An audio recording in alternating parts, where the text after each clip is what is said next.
अरविंद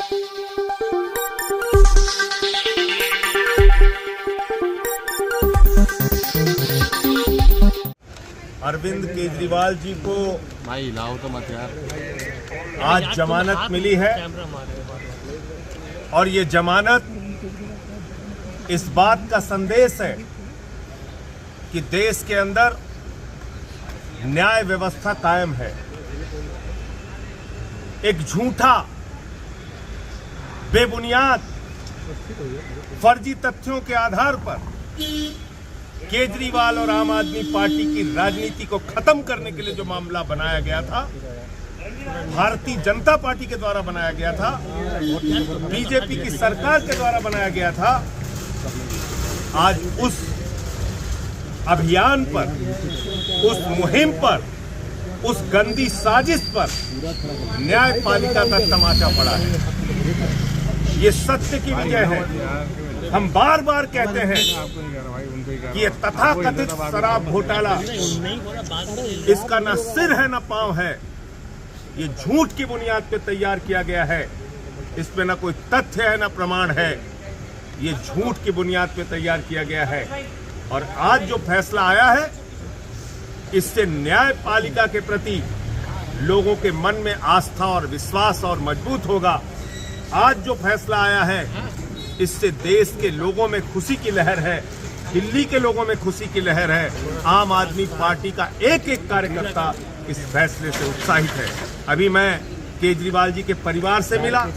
उनका परिवार, उनके बच्चे इस फैसले से बहुत खुश हैं। हम सब लोग आनंदित हैं।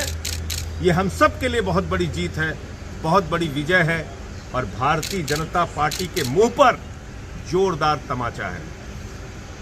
मैं समझता हूं अब जरा सी भी शर्म है तो बीजेपी को और मोदी, अमित शाह को ये झूठे केस बंद करने चाहिए और जिन लोगों को फर्जी जेल में रखा है उनको सबको बाहर करना चाहिए। संजय जी, ईडी ने अपोज किया था बेल को, वो अपील भी नहीं सुनी गई है कोर्ट में। इसलिए कि उनके पास कोई तथ्य नहीं है, इसलिए कि उनके पास कोई प्रमाण नहीं है, इसलिए कि उन्होंने झूठ की बुनियाद पर सरकार के दबाव में ये केस बनाया है।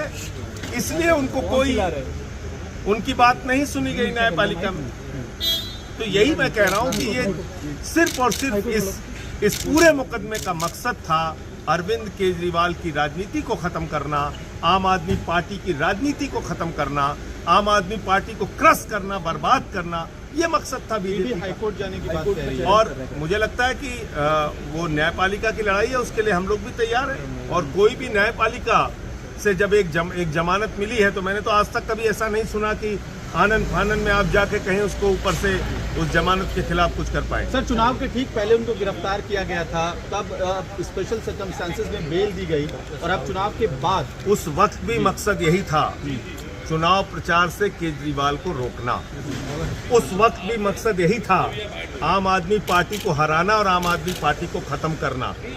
तो इसलिए मैं कह रहा हूं कि ये मुकदमा ही पूरा झूठ की बुनियाद पे, झूठे तथ्यों के आधार पे, फर्जी तरीके से मामला बनाया गया है और एक एक आदमी को पकड़ के जेल में डाला। आप लोग ये भी कहते रहे हैं कि सारी गिरफ्तारियां चुनाव के लिए की जा रही थी। अब आपकी बात तो देता है कि चुनाव हो गए हैं तो गिरफ्तार। भाई ये तो साफ दिख रहा है ना, आप देखिए ना कि चुनाव संपन्न हो गया, चुनाव खत्म हो गया।